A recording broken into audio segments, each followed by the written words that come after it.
The morning started like any other in the suburban neighborhood of Willow Creek.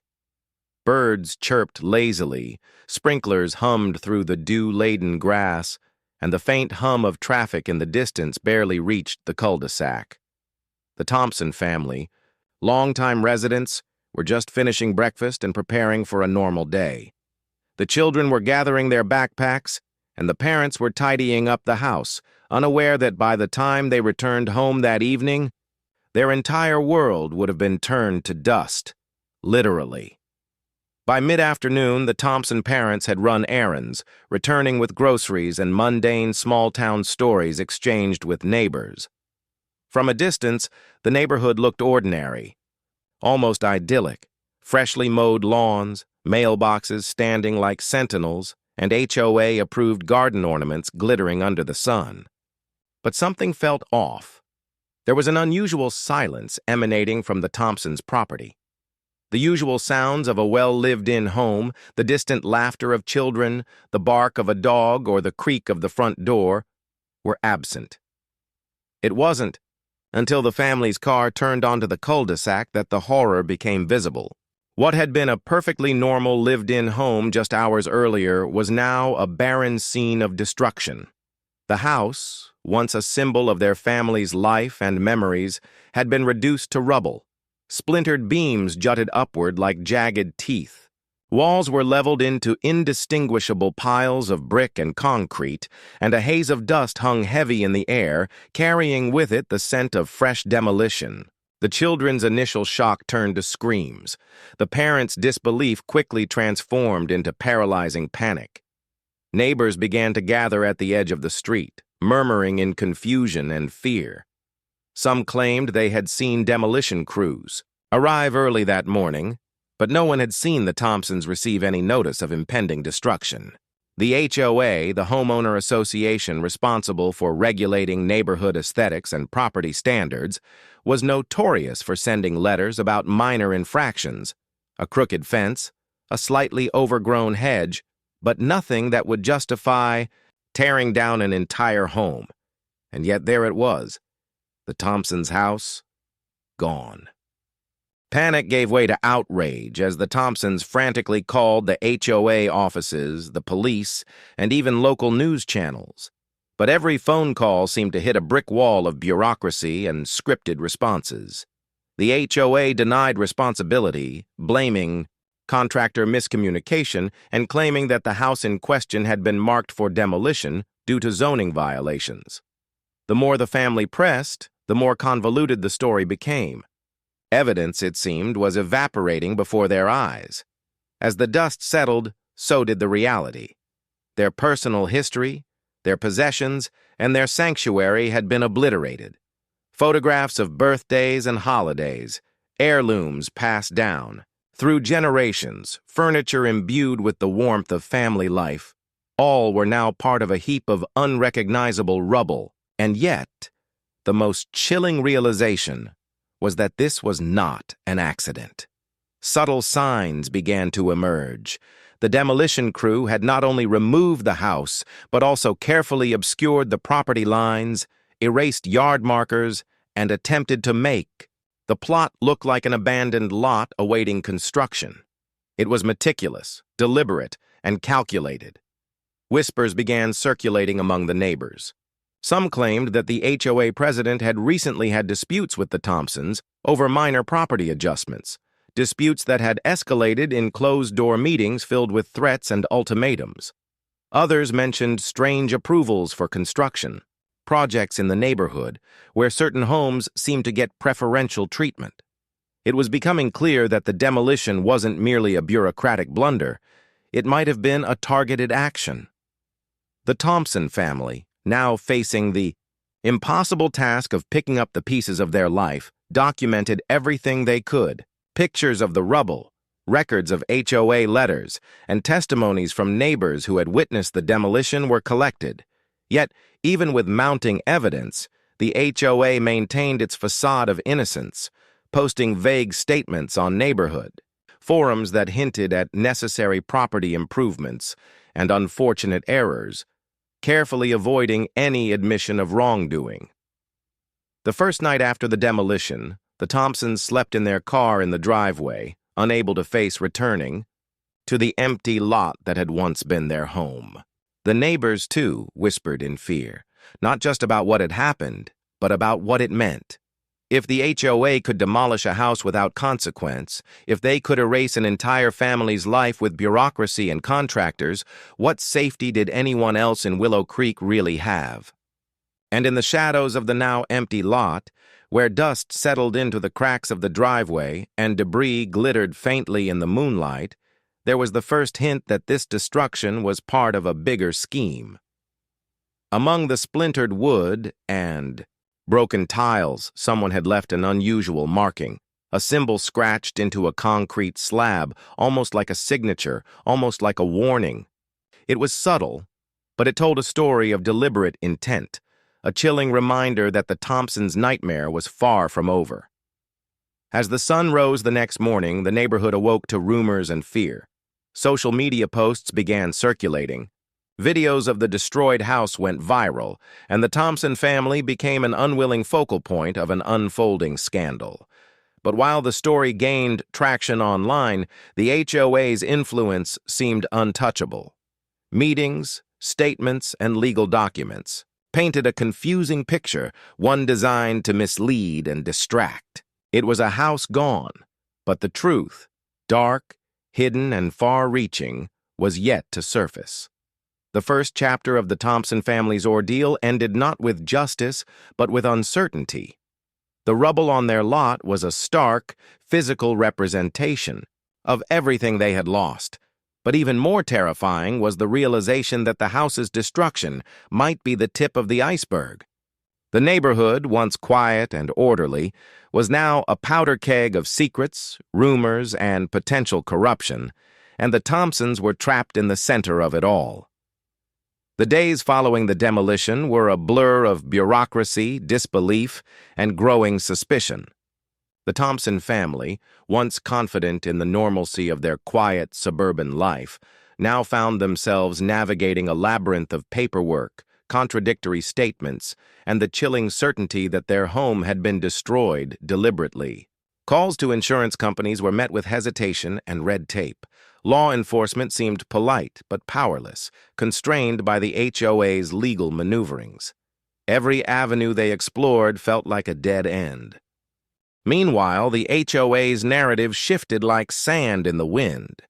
Publicly, they maintained that the demolition had been a tragic mistake, a misidentification of property lines, and that the family's home had been confused with a condemned property elsewhere. But subtle inconsistencies began surfacing. Contractors claimed they had received orders without knowing the source. Documents, supposedly signed by the Thompsons for approvals, appeared suspiciously forged. And while the HOA circulated generic statements of regret, certain individuals in the neighborhood whispered that the demolition had not been accidental at all. The Thompson family began their own investigation, driven by a mix of desperation and disbelief. They combed through HOA meeting records, scanned digital archives, and interviewed neighbors who had observed unusual activity in the days leading up to the destruction. One neighbor revealed that a large team of workers had been seen surveying the property late at night the week before the demolition, armed with blueprints and measuring tools. Another mentioned seeing a mysterious SUV parked near the Thompson home for hours, seemingly abandoned, but with someone always inside, observing. Every account added a layer to the emerging picture. The destruction had been planned, calculated, and executed with precision. In parallel, online communities and social media became the new battlefield. The story of the demolished house went viral, drawing attention from local journalists and curious onlookers. Videos of the rubble, narrated with horror and disbelief, circulated widely, prompting a wave of public outrage. Comments ranged from empathy for the Thompsons to speculative accusations against the HOA. The more attention the story received, the more the HOA's attempts at damage control became desperate. Public statements were vague, interviews dodged direct questions, and online posts were carefully edited to remove any incriminating language. Despite the growing public scrutiny, the Thompsons sensed that the real story was still hidden. Their instincts were confirmed when an anonymous tip arrived, an email, unsigned and cryptic, claiming that the demolition had been orchestrated to cover up something much larger than a mere property dispute. The email hinted at financial corruption, illicit deals between the HOA board and certain developers, and a deliberate effort to make the Thompson property disappear because it obstructed a more lucrative project. The tone was ominous. The sender warned that digging deeper could provoke powerful enemies. Driven by necessity, the Thompsons began documenting everything with extreme care. They recorded every interaction with the HOA, every suspicious observation from neighbors, and every anomaly in public records. Each piece of evidence revealed patterns of deceit, approvals granted to other homeowners that ignored regulations, mysterious fees added and then quietly removed, and a trail of contractors whose identities seemed to vanish after work was done. It was a systemic operation designed to intimidate and manipulate, not a simple administrative error. The psychological toll was immense. The children, once secure in their home and routine, became anxious and withdrawn. The parents struggled with sleepless nights, haunted by the image of their house reduced to dust and the ominous symbol etched into the concrete slab. That marking, now widely photographed, became a focal point of fear and speculation. Some theorized it was a signature of the contractors. Others believed it to be a warning from someone inside the HOA. Whatever it was, it reinforced the sense that the family's ordeal was not random. It was a statement. Local authorities began to take interest, but progress was frustratingly slow. Every lead seemed to circle back to the HOA, yet the association's tight control over records and contractors created an invisible shield. Lawyers consulted by the Thompsons noted that the HOA's bylaws granted them immense discretion over property matters, making legal action complicated and slow. The very rules that were supposed to ensure order and fairness had been weaponized, turning bureaucracy into a tool of intimidation and destruction.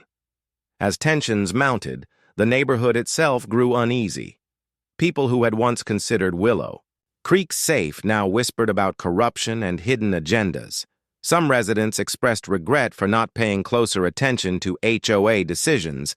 Others feared that challenging the board could make them the next target. The Thompson family's plight became a cautionary tale, a stark reminder that even in seemingly peaceful suburbs, power could be abused with devastating consequences. Amid the chaos, the Thompsons discovered one more disturbing clue. Hidden. Among the rubble, partially buried under twisted beams, was a set of documents that had escaped the demolition's initial sweep. They appeared to be internal HOA memos, marked with confidential stamps and references to project clearance and Lot 47 priority.